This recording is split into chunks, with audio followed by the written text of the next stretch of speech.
Hey guys, today I thought it'd be a great idea to give you an updated root cellar tour. For those of you that don't know, I just hosted a pantry and freezer challenge for the month of March, so we definitely burned through a bit of our food stores during that month, and we've also been burning through our food stores throughout the winter because our goal was to eat as much as we could from our pantry, our root cellar, and our freezers, and grocery shop as little as possible. So yeah, let's get started. So for those of you that haven't seen my previous root cellar tour video, I'll go ahead and link that down below for you guys to check out for a little bit of comparison, and it'll give you a little bit of backstory about our root cellar as well. So yeah, go ahead and check that out if you'd like. But yeah, as you can see, the home canning shelf is starting to look a little bare in a couple of spots, which is great. That means that stuff is getting used up, which is always a good thing. I did actually just go through this shelf and got rid of probably, I think, about 24 jars of really old stuff. There's some rhubarb chutneys and a couple old soups and things like that. Stuff that I'm sure every other home canner out there knows. There are some years where you just make too much of something, or you try a new recipe, or you do an experiment and it just isn't quite as appealing as you thought it would be, and you don't get around to using it, or you don't really like it. So anyways, lesson learned. Some things that I will probably never try to make again, or things that if I do make them again, I will make quite a bit less of. So yeah. So the dry bean or canned bean shelf on the top here is looking pretty good because I just did these two. I did some regular canned chickpeas and then some lemon garlic canned chickpeas. I'll link that video down below for you guys to check out as well. So I'll give you guys a quick little comparison here with my dry beans. These are my 2018 dry beans, and up until now, or up until this these two batches here, I used to do a quick or a no soak method when pressure canning dry beans. Don't get me wrong, I enjoy it. It's really quick, really easy, and I did it for quite a few years and it worked for me, but this is a particularly bad example actually because these really fell apart. I don't know if I over-processed them or what, but anyways, but as you can see here, with these two batches of chickpeas, I soaked them and I cooked them before canning them, and oh my goodness, does it make a substantial difference. Like, look at that. A couple of them are a little bit split, but they held up really, really nicely. I will never can dry beans like that again. I will always cook them or soak them and cook them beforehand. It's worth the extra step. It's worth the extra time, in my opinion. So yeah, a little bit of dry bean canning tips for you there. The shelf, like I said, it looks a little bit restocked because I did restock it. Sorry, I'm rambling. It's almost 10 o'clock at night. But yeah, the fruit shelf, jam shelf, looking pretty empty.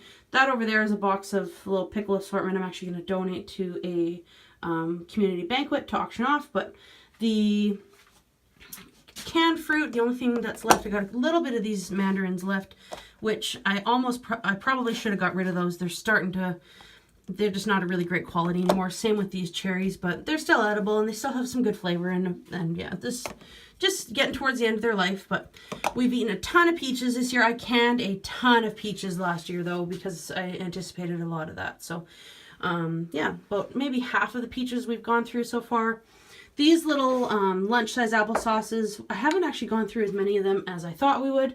My husband changed jobs in the new year though, so he no longer works in the town we live in. He actually works in the next town over and he has to stay in camp, so he is no longer taking lunches from here to work. So that made a big difference there, but yeah.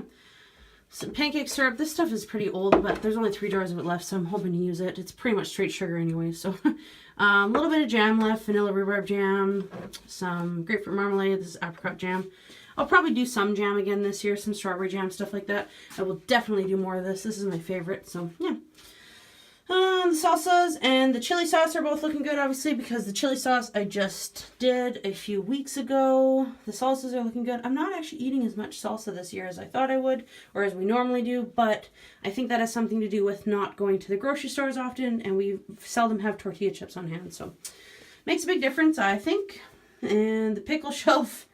The pickle shelf is always full. I don't know why I can so many pickles. My husband, he doesn't even like pickles. It's just me and Bruce and the rest of our family, and giving away as gifts and stuff. But I can't wait too many pickles every year, so hopefully this year I'll maybe learn my lesson finally. Doubtful. Anyways, this shelf is the one that's taken the biggest beating. As you can see, this is my canned vegetable shelf. I still have lots of tomato paste, obviously, because I just bought those, I think, at the end of February. Before my pantry challenge, I stocked up on quite a few things, and this is one of the things I stocked up on because we use a lot of tomato paste in our cooking, or I use a lot of tomato paste in my cooking. Sorry, rambling. There's only a handful of jars of canned vegetables here. The tomatoes, the diced tomatoes, have taken a serious beating. My plan last year was to grow and can enough diced tomatoes to last us 1 full year. I did not do enough. It's better than last year though, because I think I ran out of tomatoes, I don't know, January or something like that last year. So my condiment shelf obviously is still looking really full. There's a few things that I'm going to need to start replacing soon, like my maple syrup.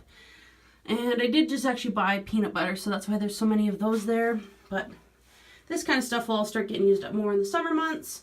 Lime juice, it's really hard to see because it's terribly dark in there, but all the way back there's a ton of bottles of lime juice because my husband, he loves to drink SodaStream with lime juice in it, so we always have lots of those. This shelf here I rearranged a little bit. Started storing my pressure canner a little bit differently because sometimes, even though I had a little wedge stuffed in there to keep the lid from falling and sealing, sometimes it would happen still, so I started storing it upside down just as a precaution. For those of you that don't know this already, you always have to make sure that your pressure canner is stored with the lid off. You don't ever want to store it with the lid on because moisture can get trapped in there and can cause pitting in your cast aluminum. So yeah, always store it with the lid off or with really good ventilation. This shelf's looking all right. I think I replenished a few of these things before the pantry challenge, but after my last root cellar tour video, so not really a great comparison there, but lots of hand parts left. I had a ton of the smaller, I think they're the 1 pound bags is what I used to buy, and I finally used up all of those, and now I have just these two. I think they're, what are they? Yeah, they're 2.5 or 2.27 kilogram bags. So anyways, got those. Down here, this shelf also took a serious beating during the pantry challenge. I'm almost out of canned coconut milk. I'm almost out. This, I don't even think I have any upstairs. This is the last of the plant milk. So the Lara bars took a beating, which is good because I had way too many of those. So lots of vinegar, lots of dog food, all that good stuff. Stuff that you don't use very much of. But I started using my squash shelf as jar storage because I'm pretty much out. This is all that I have left for squash in my house. I did buy these onions, I don't know, whenever that was, 6 weeks ago, whenever I grocery shopped last. But yeah, I have 1 butternut and 1 spaghetti squash left. The potatoes have completely turned into seed potatoes now. It's hard to see, sorry, it's really dark in there. But I actually should have stopped eating these potatoes a little bit sooner than we did because I have tons of these Yukon Golds, or enough of these Yukon Golds, sorry, to have seed potatoes with, but I did not save enough of the russets or the Pontiac Reds. So I'm going to have to source some of those out. Hopefully, yeah, I'll be able to get my hands on some more of those because that will not be enough for us for seed potatoes for the year. But yeah, what else? This is actually what, I kept this to show you guys. This is what I broke off of those potatoes. This is just not working. My camera, sorry, it's being really dumb. Why is it being so dumb? Sorry about that, guys. This is all the sprouts that I broke off of my potatoes yesterday when I was down here. And usually I try to be a little bit more diligent and not let them go this long because the bigger the sprout gets, obviously the more energy the tuber is going to spend trying to grow a plant, and they can shrivel up and all that good stuff beforehand. But because I had already deemed them seed potatoes, I wasn't quite as worried about it, obviously, because we weren't eating them anymore. But yeah. Last but certainly not least, here's the bin of carrots. As I'm sure some of you guys have heard me talk about before, it's a big Rubbermaid toe to have on the floor of the root cellar over by the cold air intake over there to try and keep them as cold as possible.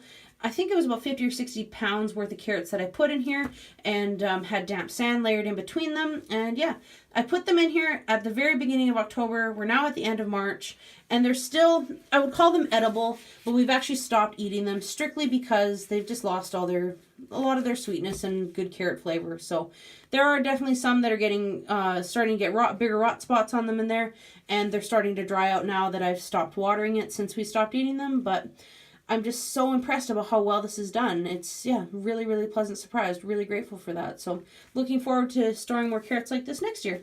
So there you have it, guys. I hope you liked the video. If you did, be sure to give it a thumbs up and subscribe to my channel. And yeah, hope you're all having a great day. Thanks so much for watching.